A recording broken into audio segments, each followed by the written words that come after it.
So 15 miles per hour recommended. It's going to be a sharp left, sharp right. Let's see what happens here. Good job with the braking.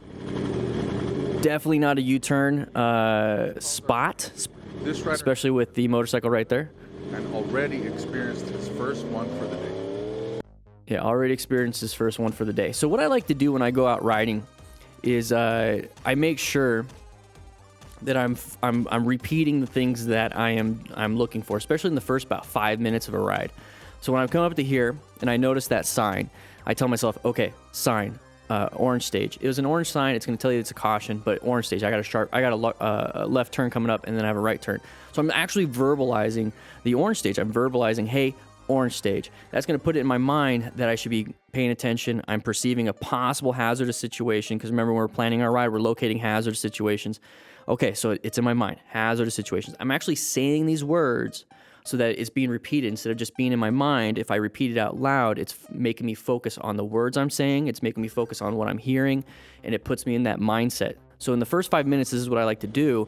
And then after that, after those 5 minutes, it's kind of ingrained that, okay, intersection's coming up, orange stage. Turns coming up, orange stage. I got a vehicle doing a turn in front of me. This is orange stage. Going back into yellow stage. I'm constantly doing that the first 5 minutes so that the rest of the 10, 15 minute ride is good. So right here, we do have a side of the vehicle. This is going to be somebody, it's a path to travel violation. So it's going to be an active threat.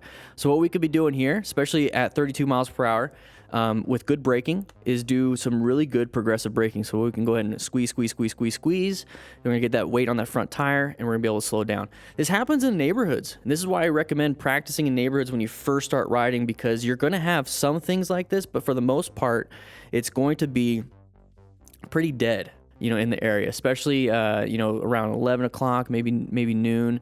But, first thing in the morning, you're going to have people going to work. And then you're going to have kids coming home from school and parents coming home from school like around 5, so 3 to 5. So you want to practice all of this stuff in that middle part of the day. So Saturdays, Sundays are really good, but if you are able to stay home during the week, even better. Good job with the progressive braking. Not a big deal. Handled it real well. But remember, the first 5 minutes, go ahead and get yourself in that mindset. All right, here we go. Coming up to here, side of the van. Okay, we saw. Got a little too close. So right here, this is what I'm talking about. We're going to be in orange stage. We're prepped and ready. We see it happen. We see the side of the van. It's really bright. We could definitely tell that there's something happening here. And so he's going ahead and squeezing that front brake. And we're starting to decelerate. We're doing engine braking. We're downshifting. We're applying progressive braking. We see the path of travel already. So he's already planning his ride. He located it. He's assessed that it is something. And then he's navigating it with progressive braking. But he still needs to be finding that escape path. Okay, we want to find that escape path. We want to look off to the sides. So if we go left, we're going to be in front of the vehicle. If we go right, we're going to be on the shoulder, which is fine. So doing a great job handling everything. Still a little bit close, but, it is what it is. It works. Just go ahead and move over a little bit anyways. Not a big deal. All right, another side of the vehicle. Whoa! Christ! Yeah, good job with the acceleration. So we talk about escape paths, and we talk about, swerving into them or applying the brakes. Now, what you can do is accelerate. So if something's coming at you, you can accelerate out of something. Okay, so you're dodging something. If somebody's running at you, you run the other way. Especially if they have a knife or something. So that's what's happening here. Pretend that this white van, which it looks like it's a postal service van, is coming out. You're getting close. You're going to be intersecting really close. And so the whole goal with this is to not get hit. So if you're getting too close, you can't progressively brake. You can't swerve. You can accelerate out. Just make sure your nose is pointed where you want to go, because you don't want to accelerate into the curb. So right here, he recognizes it. And at this point, we can accelerate out. And that's what he does right there. So we're on a motorcycle. We have a low weight ratio to our power. We are on motorcycles because we like that for that reason. We do highway pulls. We do all these fun things that we like to do on motorcycles.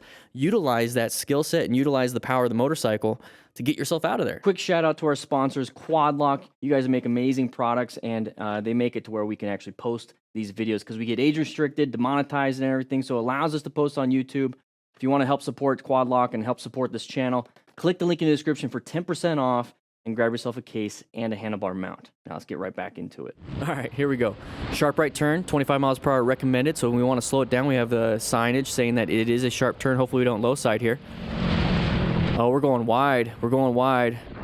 Hopefully stays on, stay on, stay on, stay on. You're doing good, you're doing good. Caused by target fixation. Luckily, he was able to keep control of the bike and avoid Target fixation. Okay, okay. We have sharp left turn coming up. We got a whole new situation. Definitely check your rims after that. So let's see. Target fixation, that's a real thing. That's what happens is you're actually looking at something, you're going to go towards that. And that's something I tell you guys all the time in these Smart Rider drills.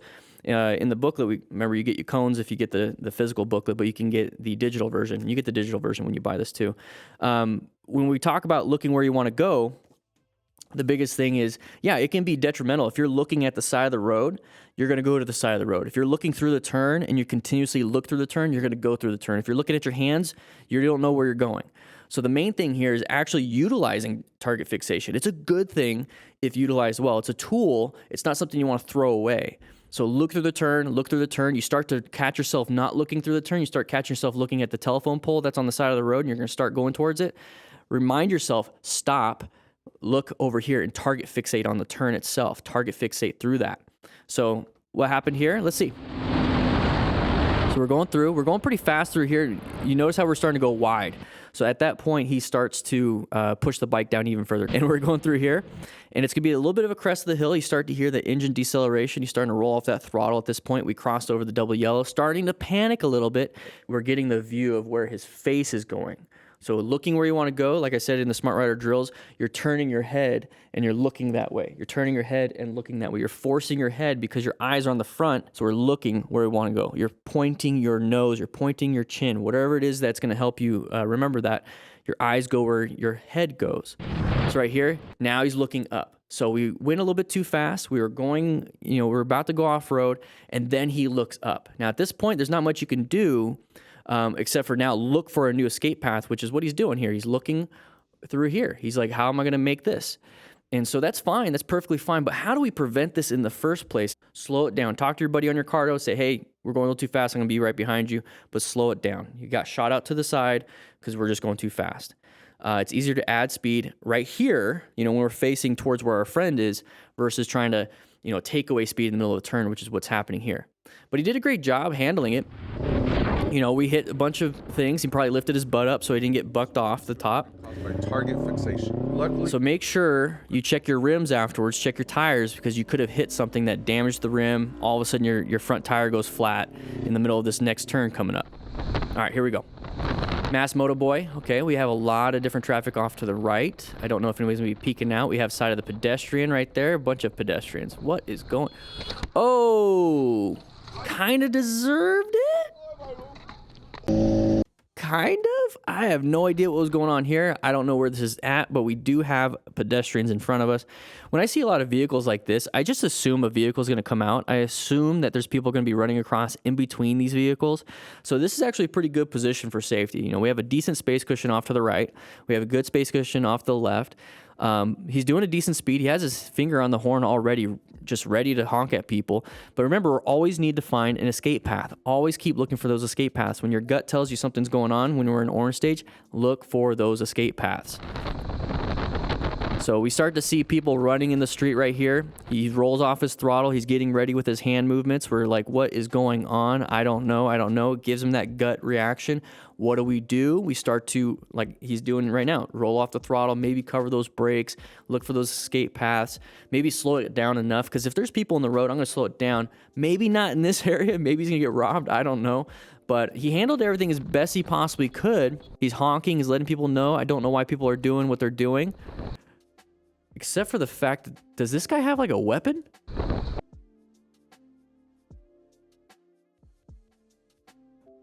Yo, what is going on? Oh no, did the motorcyclist actually help out the guy with the freaking pole?